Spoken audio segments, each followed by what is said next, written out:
ଅରୁଣଗିରିର ତପସ୍ୱୀ ଓ 7 ଜଣ ପ୍ରବୀଣ। କାଳଜୟୀ ଲେଖକ ଶ୍ରୀ ମନୋଜ ଦାସଙ୍କର କଲମ ମୁନରୁ ଗଳ୍ପଟିଏ। ଗଳ୍ପଟିର ନାଁ ହେଲା ତରୁଣଗିରିର ତପସ୍ୱୀ ଓ 7 ଜଣ ପ୍ରବୀଣ। ଉତ୍ତର ସୂର୍ଯ୍ୟାସ୍ତର ମେଘଳ ଆକାଶ।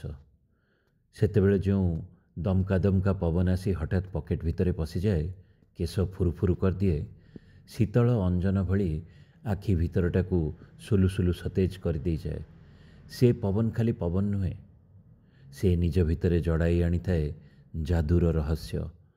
ମାନସର ଶୁଷ୍କ ପଠାରେ ମୁହୂର୍ତ୍ତେ ମଞ୍ଜରି ଉଠେ ସ୍ମୃତିର ଆଗ୍ନେୟ ପଳାଶ। ସହର ଉପାନ୍ତର ନିର୍ଜନ ପାହାଡ଼ିଆ ଢିପ ଉପରେ ଅବସ୍ଥିତ ମେରୀ ଗାଏଜ୍ କ୍ଲବ୍ର 7 ଜଣ ପ୍ରବୀଣ ସଦସ୍ୟ କ୍ଲବ୍ ଗୃହର ବାରନ୍ଦାରେ ଅସ୍ୱାଭାବିକ ନୀରବତା ଭିତରେ ସେଦିନ ବେଶ କିଛି ସମୟ କଟାଇ ସାରିଥିଲେ। ଅବସରପ୍ରାପ୍ତ ବିଚାରକ ଜେକିଲ ବାବୁ ଯେତେବେଳେ କିଛି କହିବାକୁ ଉଦ୍ୟତ ହେଲେ, ସେତେବେଳେ ଫଳତଃ ସଭିଏଁ ତାଙ୍କ ଉପରେ ନୟନ ନିବେଶ କଲେ। ଜେକିଲ ବାବୁ ପରିଚ୍ଛଦର କଣ୍ଠ ସଂଲଗ୍ନ ଅଞ୍ଚଳକୁ ଆନ୍ଦୋଳିତ କରି ଉତ୍କଣ୍ଠାରେ କହିଲେ, ହାୟ ହାୟ। ପୁଣି ନୀରବତା। ତାପରେ ପରାଗ ବାବୁ କହିଲେ, ଛି ଜେକିଲ, ଆମେ ତମଠୁ ଅପେକ୍ଷାକୃତ ମୂଲ୍ୟବାନ କିଛି ବାଣୀ ଆଶା କରୁଥିଲୁ। ମୂଲ୍ୟବାନ? କୌଣସି କିଛିର ମୂଲ୍ୟାୟନ ଗୋଟେ ବହୁତ ଜଟିଳ ଧନ୍ଦା। ଜୀବନବ୍ୟାପୀ ଖଟି ଖଟି ହୁଏତ ତମେ ଟଙ୍କା ଲକ୍ଷଟି ଜମା ରଖିଛ, ହଠାତ୍ ଧର ହେଲା ଡିଭ୍ୟାଲୁଏସନ୍, ତମେ ଲକ୍ଷ ଟଙ୍କାର ଖଟଣିର ମୂଲ୍ୟାୟନ ହୋଇଗଲା 50,000, ହୁଏତ 10,000କୁ ବି ଖସି ଆସିପାରେ। ଅଥଚ କିଏ ଫେରାଇ ଦେଇଦେବ ସେଇ ସବୁ ଘର୍ମାପ୍ଲୁତ ବର୍ଷ ବର୍ଷର ଶ୍ରମ ଓ ଉତ୍କଣ୍ଠା? ତା'ର ମାନେ ତୁମର ସାରା ଜୀବନଟା ହିଁ ଡିଭ୍ୟାଲୁଏସନ୍ ହୋଇଗଲା। ବଡ଼ ବିଚିତ୍ର ଏସବୁ, କହିଲେ ଜେକିଲ ବାବୁ। ଖାନାବାବୁ କହିଲେ, କିନ୍ତୁ ତମ ଜୀବନରେ ତ ଏସବୁ କିଛି ଘଟିନାହିଁ। ଗୋଟାଏ କାଳ୍ପନିକ ଆତୁରତାକୁ ମନରେ ପୋଷିବାର ହେତୁ କ'ଣ? ମୋ ଜୀବନରେ ଅବଶ୍ୟ ଏଭଳି କିଛି ଘଟିନାହିଁ, କିନ୍ତୁ ଯାହା ସବୁ ଘଟିଛି ବି ସେସବୁ ମନେ ହେଉଛି ତୁଚ୍ଛା କାଳ୍ପନିକ। ବାସ୍ତବ ଜୀବନଟା ଯେମିତି ଦୂରେଇ ଦୂରେଇ ରହିଗଲା। ଯେଉଁ ସବୁ ଧ୍ୟାନ ଧାରଣା ନେଇ ଜୀବନବ୍ୟାପୀ କାମ କରୁଥିବ, ପରିବର୍ତ୍ତିତ ଯୁଗ ଧର୍ମରେ ସେସବୁ ଯଦି ବାତିଲ ହୋଇଯାଏ, ତେବେ ତାହାଠୁ ବଳି ଡିଭ୍ୟାଲୁଏସନ୍ର ଅନୁଭୂତି ଏହି ବୃଦ୍ଧ ବୟସରେ ଆଉ କ'ଣ ହୋଇପାରେ, କହିଲେ ଜେକିଲ। ଆରେ ଆରେ, ଯୁଗଳବାବୁ କହି ଉଠିଲେ, ମୋର ବି ସେଇଟା ଗୋଟାଏ ଦୀର୍ଘାୟିତ ଅନୁଭୂତି। ବାରମ୍ବାର ମନେ ହୁଏ ଜୀବନରୁ ଗୋଟାଏ କିଛି ବାଦ ପଡ଼ିଗଲା, ଆଉ ସେଇଟା ହିଁ ଯେମିତି ଜୀବନର ଅସଲ। ଆଉ ଯେତେବେଳେ ସେ କଥା ମନେ ହୁଏ, ସେତେବେଳେ କାନ୍ଦିବାକୁ ଇଚ୍ଛା ହୁଏ, କିନ୍ତୁ କାନ୍ଦିପାରେ ନାହିଁ। କାନ୍ଦିବାର ଅଭ୍ୟାସଟା କାହିଁ କେବେଠାରୁ ଭୁଲିଗଲିଣି। ସେଇ ଶିଶୁ ବୟସରୁ ପିତାଙ୍କର ଦ୍ୱିତୀୟ ପତ୍ନୀ ଅର୍ଥାତ୍ ମୋର ବିମାତା ଅପର୍ଯ୍ୟାପ୍ତ ନିର୍ଯାତନା ଦେଇ ମୋତେ କାନ୍ଦିବାଟା ଭୁଲେଇ ଦେଇଥିଲେ। ଏତିକିବେଳେ ସଭିଙ୍କ ମଧ୍ୟବର୍ତ୍ତୀ ସ୍ଥଳରେ ଆସୀନ ତପନବାବୁ କରଜୋଡ଼ କରି କପାଳରେ ଲଗାଇଦେଲେ। ସମସ୍ତେ ତାଙ୍କ ଆଡ଼କୁ ଜିଜ୍ଞାସୁ ଭାବରେ ଅନାଇଲେ ଓ ପରାଗବାବୁ ପଚାରିଲେ, ଏଇଟା କ'ଣ ହେଲା ତପନ? ତପନବାବୁ କହିଲେ, ସେମିତି କିଛି ନୁହେଁ। ଏଇ କାନ୍ଦିବା ପ୍ରସଙ୍ଗରେ ମୋର ମନେ ପଡ଼ିଗଲା ଟୁକନ ବାବାଙ୍କର କଥା। ସେ ମହାପୁରୁଷ, ସାଧକ, 24 ଘଣ୍ଟା କାନ୍ଦୁଥାନ୍ତି। ଓ ରିଏଲି? ପରାଗବାବୁ ଚେୟାର ବୁଲେଇ ବସିଲେ। 24 ଘଣ୍ଟା କାନ୍ଦନ୍ତି? ଥ୍ରିଲିଂ, ଖାନ୍ନା କହିଲେ। ବାବା ମହାପୁରୁଷ। ହିନ୍ଦୁ ନହେଲେ ବି ମୁଁ ବିଶ୍ୱାସ କରେ ଗୋଟାଏ କିଛି ସିରିୟସ୍ ବିଜନେସ୍ ଏଇ ବାବାଟାବାଙ୍କ ପାଖରେ ଅଛି। ହୁଏତ ଯେଉଁଟା ବିନା ଜୀବନଟା ଖାଲି ଖାଲି ଲାଗୁଛି, ସେଇ ଜିନିଷଟା ବି ସେମାନଙ୍କ ଠାରୁ ମିଳିଯାଇପାରେ କି? କିଏ କହିବ? There are more things in heavens and earth, Horatio, than are dreamt of in your philosophy. ନା କ'ଣ କହୁଛ? ପଚାରିଲେ ଜେକିଲ। ଉତ୍ତର ଦେବା ପାଇଁ ହୋରାସିଓ ନାମଧାରୀ କେହି ସେଠାରେ ନଥିବାରୁ ବୋଧହୁଏ ସମସ୍ତେ କିଛି ସମୟ ଚୁପଚାପ ବସିଲେ। କ୍ଲବ୍ର ଚୌକିଦାର କୋଠରୀ ଭିତରେ ବିଦ୍ୟୁତ୍ ଆଲୋକ ଜଳାଇଥିଲା। ଶୀତଳ ଆବହାୱା ସମ୍ପର୍କରେ ସଚେତନ ହୋଇଉଠି ବନ୍ଧୁଗଣ ଭିତରକୁ ଗଲେ, କିନ୍ତୁ ଦୈନନ୍ଦିନ ମଜଲିସ୍ ସେଦିନ ଆଉ ଜମିଲା ନାହିଁ। ଖାନାବାବୁ କହିଲେ, ତପନ, ଏ ଟୁକନ ବାବାଙ୍କ ସମ୍ପର୍କରେ କିଛି କୁହ ମ। ଯୁଗଳବାବୁ ସମର୍ଥନ କଲେ, ହଁ କୁହ, ତମେ ହିଁ ଆମ ଭିତରେ ସେ ଦିଗରେ ଆଲୋକପ୍ରାପ୍ତ। ତପନବାବୁ ଲାଜେଇ ଯାଇ କହିଲେ, ନା ମ, ମୁଁ ଯେ ଏମିତି ବିଶେଷ କିଛି ଜାଣେ ତାହା ନୁହେଁ। ତେବେ ସତ କଥା କହିବାକୁ ଗଲେ, ଟୁକନ ବାବାଙ୍କୁ ଯେଉଁ ଥରେ ଦୁଇଥର ମୁଁ ଦେଖିଛି ଗୋଟେ ଦୁଇଟା ମିନିଟ୍ ପାଇଁ, ମନେ ହୁଏ ମୋର ସ୍ମୃତିର ସେଇ ମୁହୂର୍ତ୍ତ କେତୋଟି ସବୁଠୁ ପୁଲକପ୍ରଦ। ତମେ ପାଷାଣ୍ଡଗଣ ହସିବ ବୋଲି ମୁଁ ସେ ବିଷୟରେ କେବେ କିଛି କହେ ନାହିଁ। କହିସାରୁ ତପନବାବୁ ଚୋରାଇ ଚୋରାଇ ସମସ୍ତଙ୍କର ବଦନ ନିରୀକ୍ଷଣ କଲେ। ପରାଗବାବୁ କହିଲେ, ନା, ତମେ ଆଉ ସନ୍ଦେହ କରିବା ଉଚିତ ନୁହେଁ ଯେ ଏହି ପରିପକ୍ୱ ବୟସରେ ଆମେମାନେ ଏସବୁ ବ୍ୟାପାରକୁ ନେଇ ହସିପାରୁ। ଅନେକ କଥାକୁ ନେଇ ହସା ହୋଇଛି, ଲାଭ କ'ଣ ହେଲା? ତପନ ବାବୁ ଏହାପରେ ଦୀର୍ଘ ସମୟ ଧରି ଟୁକନ ବାବାଙ୍କର ବୃତ୍ତାନ୍ତ କହିଚାଲିଲେ। ସେଠାରୁ ପ୍ରାୟ 200 ମାଇଲ ଦୂରବର୍ତ୍ତୀ ତରୁଣଗିରିର ଅରଣ୍ୟ, ତହିଁ ଅଭ୍ୟନ୍ତରରେ ଛୋଟ ପାହାଡ଼ଟି ଉପରେ ଗୁମ୍ଫା ଭିତରେ ଟୁକନ ବାବା ରହନ୍ତି। ଗୁମ୍ଫା ସାମ୍ନାରେ କୁଡ଼ିଆ ଘରେ ଥାଆନ୍ତି ଚେଲା 4-6 ଜଣ। ତପନ ବାବୁ ଘଟଣାକ୍ରମେ ଅନ୍ୟତମ ଚେଲା ମେଘାନନ୍ଦ ସହ ପରିଚିତ ହୋଇ ବାବାଙ୍କୁ ଦେଖିବାର ସୁଯୋଗ ପାଇଥିଲେ। ବାବା ଦିନବେଳେ ଗୁମ୍ଫାରୁ ବାହାରନ୍ତି ନାହିଁ। ରାତିରେ କେବଳ ତାଙ୍କର ସହିତ ସାକ୍ଷାତ ହୋଇପାରେ। ବିଶେଷତଃ ପୂର୍ଣ୍ଣିମା ରାତିରେ ସେ ଗୁମ୍ଫା ବାହାରେ ପଦଚାରଣ କରିବାକୁ ଯାଆନ୍ତି। ବାବା ସର୍ବଦା କାନ୍ଦୁଥାନ୍ତି। ପର୍ବତ ଶିଖରକୁ ଅନାଇ କହନ୍ତି, ଭଗବାନ, ପର୍ବତ ଉପରେ କେତେ ସହନଶୀଳ ହୋଇ ତମେ ସର୍ପ ଶ୍ୱାପଦଠୁ ଆରମ୍ଭ କରି ଟୁକନ ବାବା ପର୍ଯ୍ୟନ୍ତ ସଭିଙ୍କୁ ଆଶ୍ରୟ ଦେଇଛ। କହନ୍ତି ଓ କାନ୍ଦନ୍ତି। ପର୍ବତ ଶୀର୍ଷରେ ଘନୀଭୂତ ମେଘମାଳାକୁ ଅନାଇ କହନ୍ତି, ଏ ଶୁଷ୍କ ଧରଣୀର ଶୋକ ଦୂର କରିବା ପାଇଁ ଏ ତୁମର କି ରୂପ ପ୍ରଭୁ? କହନ୍ତି ଓ କାନ୍ଦନ୍ତି। କଦାଚିତ୍ ଶିକାରୀ ଭୟରେ ଛୁଟନ୍ତା ମୃଗକୁ ଦେଖି କହନ୍ତି, ଭଗବାନ, କେତେ ଅସହାୟ ଭାବରେ କେତେ ଦୂର ଆଉ ଛୁଟି ଚାଲିବ? କାନ୍ଦନ୍ତି ଓ କହନ୍ତି।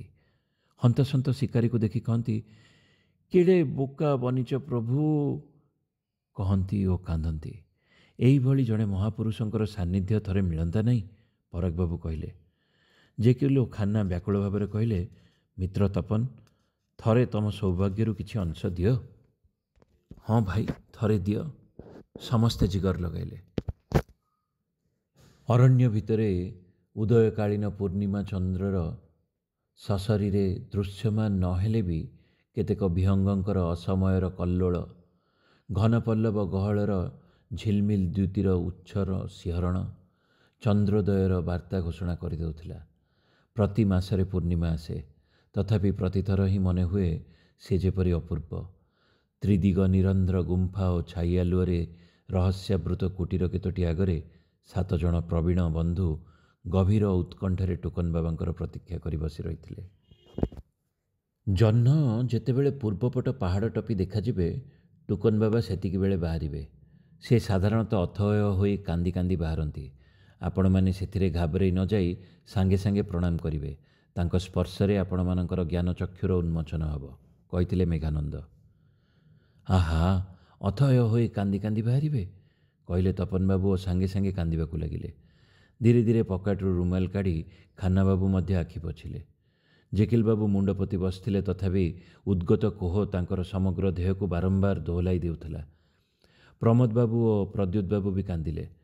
ମଝିରେ ଯୁଗଳ ବାବୁ ପରାଗ ବାବୁଙ୍କ ଆଡ଼କୁ ଥରେ ରୋଷ କଷାୟିତ ନୟନରେ ଅନାଇ କହିଲେ, କ'ଣ ତମର କୋହ ଆସୁନାହିଁ? ଆହା, ଜୀବନରେ କିଛି କରିନାଅ କାନ୍ଦିବା ଭଳି? ହତଭାଗା, ଏତେ ଦୂର ଆସି ଟୁକନ ବାବାଙ୍କଠୁ କିଛି ପାଇବ ନାହିଁ? ଅନ୍ତତଃ ତମର ପରଲୋକଗତା ସ୍ତ୍ରୀଙ୍କ ପ୍ରତି ଯେତିକି ଅତ୍ୟାଚାର କରିଛ, ସେତି ମନେ ପକାଇ ଟିକେ କାନ୍ଦ କାନ୍ଦ ହୁଅ। ପରାଗ ବାବୁ କାନ୍ଦ କାନ୍ଦ ହେଲେ।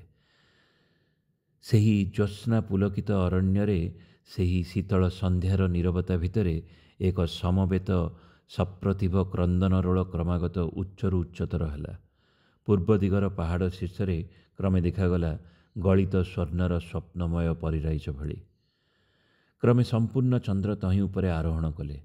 ସେତିକିବେଳେ ଗୁମ୍ଫା ଭିତରୁ ବାହାରି ଆସିଲେ ଜଟାଜୁଟ ପରିବୃତ ଶୀର୍ଣ୍ଣକାୟ କାଞ୍ଚନତନୁ ଏକ ପୁରୁଷ। ସନ୍ତ୍ରସ୍ତ ଭାବରେ ବନ୍ଧୁମାନେ ଛିଡ଼ା ହେଲେ। ଆଖି ବୁଜି କାନ୍ଦ ଲଗାଉଥିବା ପରାଗ ବାବୁଙ୍କୁ ଯୁଗଳ ବାବୁ ଟଣାଟଣି କରି ଉଠାଇଲେ। ଟୁକନ ବାବା ନିକଟତର ହୋଇ ଆସିଥିବା ମାତ୍ରେ 7 ବନ୍ଧୁ ଉଦ୍ବେଳିତ କ୍ରନ୍ଦନରେ ଭାଙ୍ଗି ପଡ଼ିଲେ। କିନ୍ତୁ ଏ କ'ଣ? ଟୁକନ ବାବାଙ୍କ ପ୍ରଶାନ୍ତ ମୁଖମଣ୍ଡଳରେ ଚହଟି ଉଠିଛି ବ୍ୟାପକ ହସ। ସେ ମୁଖମଣ୍ଡଳ ବା ପୂର୍ଣ୍ଣଚନ୍ଦ୍ରର ହିଁ ପ୍ରତିବିମ୍ବ। ବଜ୍ରାହତ ଖର୍ଜୁର ଜାତୀୟ ବୃକ୍ଷ କେତୋଟି ଭଳି ବନ୍ଧୁବର୍ଗ ଛିଡ଼ା ହୋଇ ରହିଲେ। ଅଚାନକ ପ୍ରବଳ ଭୂମିକମ୍ପରେ କିଛି ଗୋଟାଏ ଧୂଳିସାତ ହେଲା ଭଳି ସେମାନଙ୍କର କ୍ରନ୍ଦନର ଉଦ୍ଦାମତା ଖସି ପଡ଼ିଲା। ଛାତି ଭିତରେ ସୃଷ୍ଟି ହେଲା ଶୂନ୍ୟତାର ଏକ ଅବସନ୍ନତା। ଟୁକନ ବାବା ମିନିଟିଏ ପଦଚାରଣ କରି ଗୁମ୍ଫା ଭିତରକୁ ପଶିଗଲେ। 7 ବନ୍ଧୁ ନିର୍ବାକ ରହିଲେ କିଛି ସମୟ। ତାପରେ ପ୍ରମୋଦ ବାବୁ ଦୀର୍ଘଶ୍ୱାସ ଛାଡ଼ି କହିଲେ, ଧେତ୍, ମଣିଷ ଠକାମିରେ ପଡ଼ିଗଲା। ଠୋପାଏ ବି ଲୁହ ନାହିଁ ବାବାଟାର ମୁହଁରେ। କିଓ ତପନ? ପଚାରିଲେ ପ୍ରଦ୍ୟୁତ ବାବୁ। କାନ୍ଦି କାନ୍ଦି ବେଜାୟ ଭୋକ ଲାଗିଲାଣି, ଅଥଚ ଟିଫିନ୍ କ୍ୟାରିୟରଟି ରହିଛି ଯାଇ କାରରେ, ଅନ୍ତତଃ ଏଠାରୁ ମାଇଲିଏ ଦୂରରେ। ମାଂସ ଚାପ୍ତକ୍ ଥଣ୍ଡା ହୋଇଯାଇଥିବଣି, ହତାଶ ସୂଚକ କଣ୍ଠରେ କହିଲେ ପ୍ରମୋଦ ବାବୁ। ଅବସନ୍ନ ପଦପାତରେ ସାତ ବନ୍ଧୁ ଟଳି ଟଳି ପାହାଡ଼ରୁ ଅବତରଣ କରିବାକୁ ଉଦ୍ୟତ ହେଲେ। କି ହୋ, ସନ୍ତୋଷ ହେଲା ତ? ପ୍ରଣାମ କଲ? ସେଆଡ଼ୁ ମେଘାନନ୍ଦ ପଚାରି ପଚାରି ଆସିଲେ। ଟିକିଏ ଇତସ୍ତତ କରି ତପନବାବୁ କହିଲେ, କିନ୍ତୁ ଟୁକନ ବାବା ଆଜି ମୋଟେ କାନ୍ଦୁ ନଥିଲେ ତ, ବରଂ ପ୍ରଚୁର ହସୁଥିଲେ। ତାପରେ କଣ୍ଠସ୍ୱର ଅବନତ କରି ଯେପରି ନିଜର ଅନୁଶୋଚନା ସେ ନିଜ ପାଖରେ ଜଣାଇଲେ। ମଣିଷର ସବୁ ସମ୍ମାନ ମାଟି ହୋଇଗଲା। କିନ୍ତୁ ଟୁକନ ବାବା ହସିଥିବା କଥା ଶୁଣିବା ମାତ୍ରକେ ମେଘାନନ୍ଦ ଆଖି ବୁଜି ଛିଡ଼ା ହୋଇଯାଇଥିଲେ। ହସ ଉଛୁଳି ଉଠିଥିଲା ତାଙ୍କ ମୁହଁରେ ବି। ସେ ଗଦଗଦ କଣ୍ଠରେ କହିଲେ, ଭ୍ରାତୃବର୍ଗ, ଆପଣମାନେ ପରମ ଭାଗ୍ୟବାନ। କୌଣସି ରହସ୍ୟମୟ କାରଣରୁ କଚ୍ଚିତ୍ କେବେ ପୂର୍ଣ୍ଣିମା ତିଥିରେ ମହାପ୍ରଭୁ ହସନ୍ତି। ଏପରି ଥରେ ଘଟିଥିଲା 20 ବର୍ଷ ତଳେ। ଯେଉଁମାନେ ସେଦିନ ତାଙ୍କୁ ସ୍ପର୍ଶ କରିବାର ସୁଯୋଗ ପାଇଥିଲେ ସେମାନେ କହନ୍ତି ଇହ ଜୀବନରେ ସେମାନଙ୍କର ସମସ୍ତ କାମନା ପୂର୍ଣ୍ଣ ହୋଇଯାଇଛି ଓ ଲାଗେ ଏପରିକି ପରଲୋକରେ ସେମାନେ ସ୍ୱର୍ଗବାସୀ ହେବେ। ଆପଣମାନେ ବାସ୍ତବିକ ମହାନ। ଆରେ ଆରେ ସର୍ବନାଶ, କିନ୍ତୁ ଆମେ ଯେ ପ୍ରଣାମ କରିନାହୁଁ। ପ୍ଲିଜ୍ ପ୍ଲିଜ୍ ପ୍ଲିଜ୍ ଥରେ ଟୁକନ ବାବୁଙ୍କୁ ବାହାରକୁ ଆସିବାକୁ ଅନୁରୋଧ କରନ୍ତୁ। ଆମେ ପ୍ରଣାମ କରିବୁ, ପ୍ରଣାମୀ ବି ଦେବୁ। ମେଘାନନ୍ଦ ଦୃଢ଼ କଣ୍ଠରେ କହିଲେ, ଅସମ୍ଭବ। ଅନୁରୋଧ, ଉପରୋଧ, ପ୍ରଲୋଭନ ସବୁ ବ୍ୟର୍ଥ ହେଲା। ଆମେ ତେବେ ଗୁମ୍ଫା ଭିତରେ ପଶିଯିବୁ, ପ୍ରମୋଦ କାନ୍ତି ବାବୁ କହିଲେ। କ'ଣ ଜବରଦସ୍ତ? ପଚାରିଲେ ମେଘାନନ୍ଦ। ହଁ, ମାନେ ଅନେକଟା ସେଇଆ। ଯଦିଓ ଭକ୍ତି ଭରେ, ମାନେ ଆପଣ ନିଜେ କହନ୍ତୁ ନା, ଏଭଳି ସୁଯୋଗ ଆମେ ଛାଡ଼ିବୁ କିପରି? ଇହ ଜୀବନର ସମସ୍ତ କାମନା ପୂରଣ, ପୁଣି ପରଲୋକରେ ସ୍ୱର୍ଗବାସ। ଆଶା କରେ ଆପଣ ଏତକ ବୁଝିପାରୁଛନ୍ତି ଯେ ଆମକୁ ବାଧା ଦେବାଟା ଆପଣଙ୍କ ଭଳି 4-5 ଜଣ ଦୁର୍ବଳ ଲୋକଙ୍କ ପକ୍ଷରେ ଅସମ୍ଭବ। ଅତଏବ ମେଘାନନ୍ଦଙ୍କର ମୁହଁରେ କଠୋର ବିଦ୍ରୂପର ସ୍ମିତ ହସଟିଏ ଖେଳିଗଲା। ସେ କହିଲେ, ବେଶ ଚମତ୍କାର। ଗୁମ୍ଫା ଭିତରକୁ ମୁଁ ଆପଣମାନଙ୍କୁ ସ୍ୱାଗତ କରୁଛି। ତେବେ ଆମ 3-4 ଜଣଙ୍କ ଛଡ଼ା ଆଉ କେତେକ ଚେଲା ବି ଭିତରେ ଅଛନ୍ତି। ସେମାନେ ସାମାନ୍ୟ ଭିନ୍ନ ଜାତିର। ଅବସରପ୍ରାପ୍ତ ବଡ଼ ବଡ଼ ଅଫିସରମାନଙ୍କୁ ସେମାନେ ଚିହ୍ନିବେ କି ନା? ପ୍ରମୋଦ ବାବୁ ଓ ପ୍ରଦ୍ୟୁତ ବାବୁ ଗୁମ୍ଫା ମୁହଁ ପର୍ଯ୍ୟନ୍ତ ଆଗେଇ ଯାଇଥିଲେ। କେତେ ଯୋଡ଼ ଉଜ୍ଜ୍ୱଳ ତାରକା ଯେପରି ଦେଖାଗଲା ସେହି ଅନ୍ଧାରର ଭିତରୁ ଥାଇ ହଠାତ୍ ଶୁଭିଲା ପର୍ବତ ବିଦୀର୍ଣ୍ଣକାରୀ ଗର୍ଜନ, ଏକ ବା ଏକାଧିକ ବ୍ୟାଘ୍ରର। ପଛରେ ଥିବା ବନ୍ଧୁମାନେ ପ୍ରମୋଦ ବାବୁ ଓ ପ୍ରତ୍ୟୁଷ ବାବୁଙ୍କୁ ଅପେକ୍ଷା ନ କରି ଉଠିପଡ଼ି ଅବତରଣ କରିବାକୁ ଲାଗିଲେ। ପ୍ରମୋଦ ବାବୁ ଓ ପ୍ରତ୍ୟୁଷ ବାବୁ ପ୍ରାୟ ଗଡ଼ି ଗଡ଼ି ଯାଇ ସେମାନଙ୍କର ସହ ଯୋଗ ଦେଲେ। କେବଳ ପଛରେ ରହିଯାଇଥିଲେ ତପନ ବାବୁ। ସେ କ୍ରନ୍ଦନ ଭରା କଣ୍ଠରେ ମେଘାନନ୍ଦଙ୍କୁ ପଚାରିଲେ, ତେବେ ଆମର ଆଉ କ'ଣ କିଛି ଉପାୟ ନାହିଁ? 20 ବର୍ଷ ପରେ ଖବର ନେବ, ସେତେବେଳକୁ ଦେଖାଯିବ। ଇତିମଧ୍ୟରେ ତମ କ୍ଲବରେ ସପ୍ତାହକେ ଥରେ ଝରକା କବାଟ ବନ୍ଦ ରଖି ଆଉ କିଛି ନ କରି କେବଳ କାନ୍ଦିବ ଯେତେ ଇଚ୍ଛା। 20 ବର୍ଷ ଭିତରେ କାନ୍ଦ ପ୍ରତି ଆସକ୍ତି କଟିଯାଇପାରେ। ତାପରେ ଟୁକନ ବାବା ତାଙ୍କର ହସକାନ୍ଦ, ଯାହାର ବ୍ୟାଖ୍ୟା ତମେ ଖୋଜିବାକୁ ଚାହୁଁଥିଲ, ସେସବୁ ନିରର୍ଥକ, ସେସବୁ ନିର୍ବିଶେଷରେ ଚିହ୍ନି ପାରିବା ଭଳି ଅବସ୍ଥାକୁ ଆସିବ। ମୁଣ୍ଡ ଆଉଁସି ଆଉଁସି ତପନ ବାବୁ ତାଙ୍କର ବର୍ତ୍ତମାନ ବୟସ ସହିତ 20 ବର୍ଷ ମିଶାଉ ମିଶାଉ ଅଗ୍ରଗାମୀ ବନ୍ଧୁମଣ୍ଡଳୀ ଉଦ୍ଦେଶ୍ୟରେ ପ୍ରାୟ ଉଠିପଡ଼ି ଗଡ଼ି ଗଡ଼ି ଦୌଡ଼ି ଚାଲିଲେ। ସମାପ୍ତ।